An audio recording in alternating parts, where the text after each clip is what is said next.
こんにちは、ハリケーンフットボールです。今回の教材は、サッカー日本代表に関する動画です。サッカー日本代表は、今回の10月の代表期間で、パラグアイとブラジルと対戦する予定です。DeadBall TV では、アジアの代表チームの中で、将来明るい、将来有望な代表チームのランキングをしており、1位には言わずもがな、日本を挙げています。特に欧州で活躍する選手の量と、その質の高さから、文句なしというところで、前回の動画でも韓国やオーストラリアとも比べて、どう比較しても日本が優位であるという感じでした。この動画では、これからの将来においても、なぜ日本が1位であり続けるのか、ということだけでなく、日本に唯一足りないもの、日本人プレイヤーの特徴、個人よりも集団を優先する文化、その中からワールドクラスやバロンドールを取るような選手が出てくるのか、これまでバロンドールに近かったのは誰だったのか、これから最も近い選手となれるのは誰なのかなど、かなりそれるような話もありますが、実際にどのように話しているのか、チェックしてみましょう。And we have Japan as the team with the brightest future. Why don't you take this one? I mean, the evidence is there for the last, 2 decades? That they consistently perform youth level, they consistently produce players, they consistently produce players playing at a high level throughout Europe. Back in the day, it was like, wow, if one player got into the Bundesliga, it was amazing. Then we had the one player going to the Serie A, it was amazing. Now you got like 20 guys in the Bundesliga. You got like 20 guys in Ligue 1. You got a couple guys in the Premier League. You got a couple guys in La Liga. And it's only going to keep going and go. It's like the thing for the Japanese players is they don't really go like super young, like 18, 19. Obviously, you have the rare occasion like a Kubo, but most of them go like 20 to 21 years old. But when they go there, it's just their technical level is so superior to every nation in Asia that they just fit in like a glue to European football, and they're able to then perform at a consistent basis. So, yeah, I mean, there's not much to say with Japan. I think they will still stay at the mountaintop until like Uzbekistan or South Korea have a crazy, crazy generation. And we look at them youth level wise, we're like, wow, maybe they won like the U20 World Cup or U17 World Cup. We're like, hey, these guys might be the real deal. Until that happens, Japan will stay relevant and stay at the #1 spot. I do wonder if with guys like Kota Takai going to Spurs at 20 years old, I do wonder if that trend's going to continue. That was a $5 million transfer too. That's big money for the J League. Yeah. Like usually they sell for like $2 million. It's insane how cheap Japanese players are. Zion Suzuki, how old is he? 22, 23? Starting for Parma in Serie A. So you're getting some more trust with these young players. Yeah. We're now seeing like Japanese players replace each other at clubs. Like Ritsu Doan's probably going to leave Freiburg, and they just signed the other Suzuki, not related to Zion. Yuito Suzuki, I think is his first name. He's coming in after cooking in Sweden, I think, for 2 years. So now it's like we're just having Japanese players replace each other. What is also missing is the Sung Hyun-mins. Yep. Is the world-class, like, no argument that guy's a world-class player. You have Mitoma, who some will argue for, but it's kind of hard to call somebody world-class when they're getting me like 10-6 at Brighton, right? With all due respect, that's just not enough to be like, this guy is definitely world-class. He's an amazing player, but that's what they need next. They need the center back who wins Serie A Defender of the Year, like Kim Min-jae. And it ain't going to be Itakura. So it's got to be somebody else who comes in and does that. Maybe it'll be Kota Takai. I don't know. But, do you agree? Do you think that's what they're... Do you think that is like what is the next step if there is one? I was gonna ask you. I think they need a world-class player. What player in the history do you think has been the closest to getting to that stage for a Japanese player? Do you think it's like Shinji Kagawa or Kazuko Honda? Do you think those were the two closest? I mean, Keisuke Honda's my guy, man. I'm so biased towards that man. So I would say, so anecdotally, I would say absolutely. Because I don't think, as good as Nagatomo was, I don't think he ever had that shout. Maya Yoshida was a Premier League player, but nobody thought he was world-class because he wasn't world-class. Maybe you can go to, like, Hidetoshi, maybe, because he was a beast for, like, 7 years. I was thinking Shinji Kagawa when he was at Dortmund. I honestly thought he was close to being a world-class player. I thought he was unbelievable in that Dortmund team. That, for me, is the closest a Japanese player has gotten to like world-class status, but he didn't maintain it. Then he made the move to Manchester United, started to fall off. Whereas Sung Hyun-min, Kim Min-jae, obviously Kim Min-jae had that one fabulous season with Napoli, but Sung Hyun-min was like 4 or 5 years, just unbelievable in the Premier League. Japan just need that sort of player. Like, Mitoma, good player. Kubo, really good player. Like, they have so many good players. Like, Wataru Endo, like, so many good players. But they're just 7 out of 10 players. They need that 9 out of 10 player. They need that 10 out of 10 player on their team. You know what they need? They need somebody similar to Salah for Egypt. They just need that one world-class player. That's all that's missing for Japan. And maybe when that world-class player appears, then other players will get the confidence like, hey, you know what?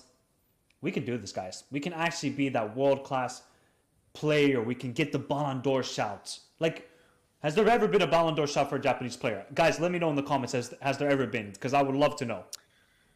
I think when Hidetoshi was at Roma.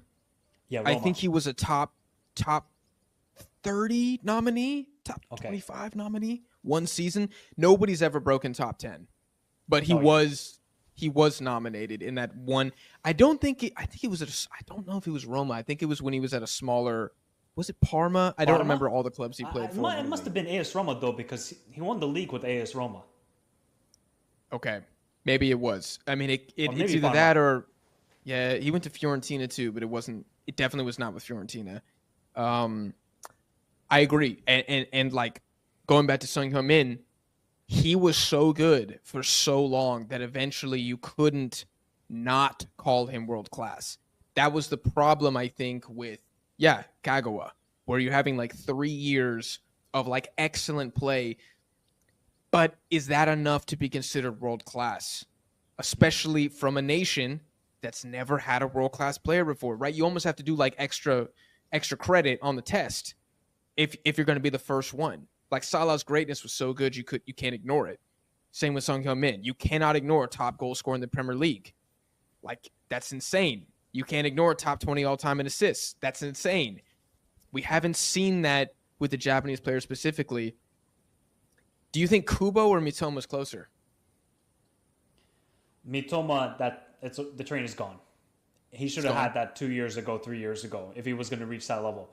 Kubo is the only hope right now, I think, for Japan, if they want to get to that world-class status. And, he's still young, and maybe he just needs to move to a better scenario compared to Real Sociedad that is the sinking ship there. Maybe that's what Kubo needs. He needs a move, better club, and maybe then his output will be better. And maybe people will be talking, because people know about Kubo, but they're not tuning into Kubo. People would tune in to watch Son Heung-min because he was at a world-class team and he was putting up world-class performances. I think Kubo is the closest, but I still don't think Kubo is going to ever reach Son Heung-min levels. I don't think it will ever happen. I would say the opposite. I would say Mitoma is closer to world-class than Kubo. But Mitoma playing at Brighton is what is preventing him. Mm-hmm. Like, unless he is clearly Brighton's player of the season, he unfortunately has to go somewhere where like his usage rate is higher and he's got better numbers. Like Kagawa, this is a thing with Japanese players, and you already said this. They don't really carry their teams that often. You don't look at them and you're like, he put them on their back. Like Egang in at Mallorca. I mean, Egang in maybe has a shout to be world class. I think he's got to leave PSG, but like he carried a terrible La Liga side for an entire year. And even the year before when Kubo was there, he was better than Kubo. So that's what you got to see more often from these players. I think maybe the closest one, hear me out, maybe Daichi Kamada with Frankfurt. I think that was more of a team effort than Glasner being an OG manager. Because then they still had Borge, they still had Daichi Kamada, they had a lot of good, Ndika, who is now at AS Roma. Like Frankfurt had a really good team there. So, I mean, Daichi Kamada was unbelievable for Frankfurt in that Europa League. Carey, no, I wouldn't say that. That's too strong. It was too strong. To be honest, I think Zion Suzuki did really well with Parma this season. He really saved them in a couple of games that I was watching Parma. I was like, wow, Zion, you have developed into an excellent goalkeeper. I'm shocked compared to what I saw at the Asian Cup. So, to be honest, that's like the closest I would say for this season is Zion Suzuki of any Japanese player. Can you imagine if Japan's first world-class player is a goalkeeper? Wow. The position that has cursed Japan the most over the years outside of the striker. That would be like double bonus points for that achievement. Yeah. That'd be crazy. Zion Suzuki world class. That would be crazy. Yeah, I think he could get there, to be honest. The other one I'm looking at is the other Suzuki, ironically at Freiburg. I think he's 22 now. I'm just saying, man, if he gets me 13-4 next season for Freiburg, just put him on the watch list. I'm not saying he's world class. Okay. I'm just saying, the Mark Cuban meme that just write something down. That's all we're gonna do. Just highlight the name, move on. We'll check back in 2 years. I'm really excited to see what he does. Kota Sakai, huge ceiling, but he's not gonna play. Yeah, he's not gonna play.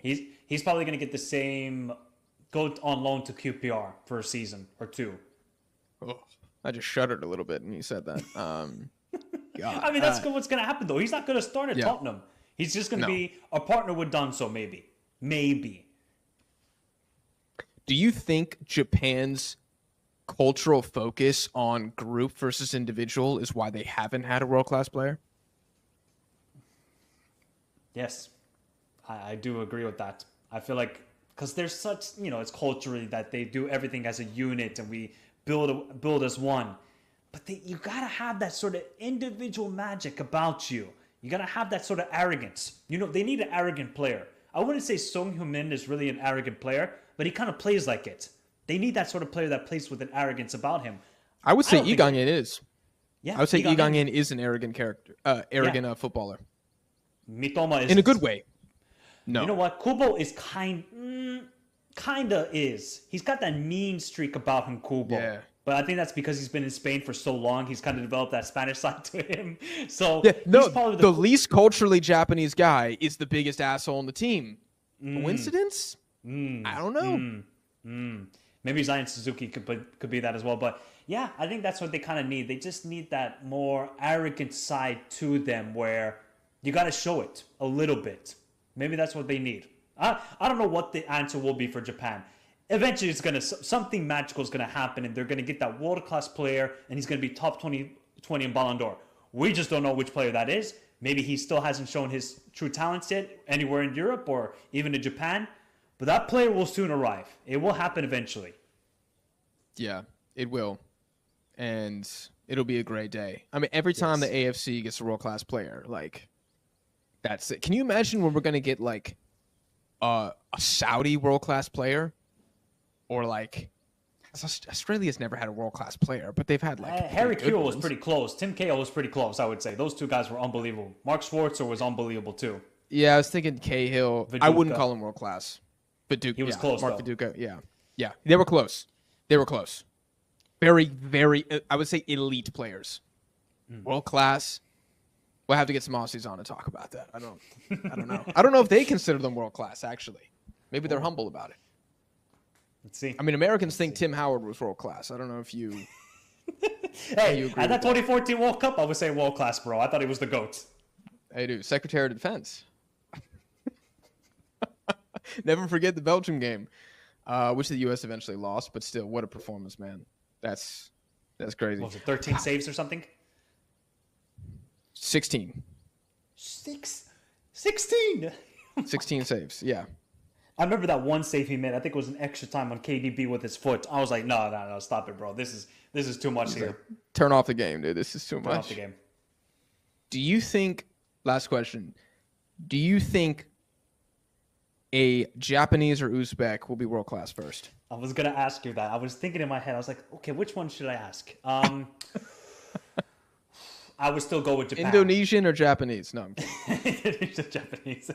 I would probably go with Japan still, just because of the numbers. Uzbek got still a couple players in Europe and Asia that are good, but Japan just got so much volume that one of them, if they can just have a breakthrough at a big club, they can go places. They can do. So I would give it to Japan still. I agree. You guys let us know down below in the comments. Those are your top 5 brightest futures and a whole bunch of other stuff in this video. We hope you guys enjoyed. If you did, smash the like button. And again, we're going to be dropping a lot more videos like this, talking about Asian footy, talking about round 4, round 5, the World Cup, Asian Cup qualifiers, Asian transfers, Asian players, world class or not, on both of our channels. So make sure you're subscribed to DeadBall TV and Michael Talks Football. And also follow us on social media. The links for everything will be down below in the description. Again, we appreciate you guys for watching or listening, and we'll see y'all in the next one. 次は解説です。今回は難しいボキャブラリーはほとんどありませんでしたが、と思うようなボキャブラリーや表現もあると思いますので、早速本日の解説をチェックしてみましょう。Until that happens, Japan will stay relevant. Stay relevant は、急速に変化する世界で、古くならないや、求められる存在であり続けるという意味を表す便利な表現です。特にテクノロジー、ビジネス、芸能などの文脈でよく使われます。例えば企業が新しいトレンドに追いつく、アーティストがヒット曲を出し続けるといった状況が当てはまります。重要なのは、ただ存在するのではなく、今も必要とされる状態をキープするという点です。レリバントという単語は、関連しているや、適切であるという意味なので、ステイレリバントで、その状態に留まり続けるという意味になります。時代に取り残されず、注目され続けたい時にぴったりのフレーズです。Until that happens, Japan will stay relevant. Until that happens, Japan will stay relevant. And with all due respect, that's just not enough to be like. With all due respect は、丁寧な言い回しに見えますが、実はこれから反論や否定的な意見を述べるサインになります。相手の感情を害さないように配慮しつつ、あなたの意見には賛成できませんと伝えるときに使われます。ただし、言い方や文脈によっては皮肉や怒りを含むこともあるので注意が必要です。フォーマルな会議やディスカッションの場面、ビジネスメールでもよく使われる表現ですが、慎重に使いましょう。日本語の申し訳ありませんがや、失礼ながらに非常に近いです。With all due respect, that's just not enough to be like. With all due respect, that's just not enough to be like. So, anecdotally, I would say absolutely. アネクドータリは、データに基づいた話ではなく、体験談や個人的な印象として言うという前置きとして使います。プレゼンやディスカッションの中で、必ずしも事実として証明されていないけれど、自分や他人の経験ではこう感じたと言いたいときに便利です。逆に言えば、科学的な証拠はないと暗に認めるニュアンスも含んでいます。個人的にはこう感じたけど、みんなに当てはまるとは限らないよ、という、慎重で丁寧な伝え方でもあります。So, anecdotally, I would say absolutely. So, anecdotally, I would say absolutely. I just shuddered a little bit when you said that. シャッターは、感情が強すぎて体が震える様子を表す言葉です。日本語で言うと、ゾッとする。身の毛がよだつ。身震いするというニュアンスに近いです。怖い話を聞いたとき、想像したくないことを考えたとき、あるいは寒さでゾクッとしたときなどに使われます。感情表現として非常に豊かで、ドラマや映画、日常英会話でもよく登場します。I shudder to think というフレーズは、考えるだけでゾッとするといった表現で、非常に使いやすい定番表現です。I just shuddered a little bit when you said that. I just shuddered a little bit when you said that. He's got that mean streak about him, Kubo. Yeah. mean は非常に多義的で、文脈によって全く異なる意味を持つ語です。大切なのは、mean が意味するという動詞だけでなく、意地悪なや、すごいなどの形容詞の意味もあることです。ストリークは、目に見える線や筋だけでなく、連続した出来事や、性格の一面を表すとても多彩な語で、例えば、ウィニングストリークで、スポーツなどで、連勝を意味します。ミーンストリークは、直訳すれば、意地悪な一筋ということですが、実際は、普段はそう見えなくても、性格の中にちょっと攻撃的な一面があるという意味で使います。誰にでもある、時々出てしまうちょっと冷たい部分や、怒りっぽい側面を指します。優しいけど、こういうところがあるんだよね、というように、人の複雑さや二面性を表現するときに便利なフレーズで、映画やドラマでもよく見かける表現です。He's got that mean streak about him, Kubo. Yeah. He's got that mean streak about him, Kubo. Yeah. He's got that mean streak about him, Kubo. Yeah. Oh, they can go places. Go place は、才能や努力が認められて、成功する、遠くまで行ける、といった未来のポテンシャルを表すフレーズです。実際に、どこかへ行くという意味ではなく、出世やブレイクを意味する比喩表現です。若者、アスリート、アーティスト、起業家など、将来が楽しみな人に対してよく使われます。面接や褒め言葉としても非常に自然に使えるので覚えておくと便利です。Oh, they can go places. Oh, they can go places. いかがでしたか？日本人に対する先入観もあるような気がしますが、リーグワンやブンデスリーガにも日本人が20人もいるような印象なのでしょうか。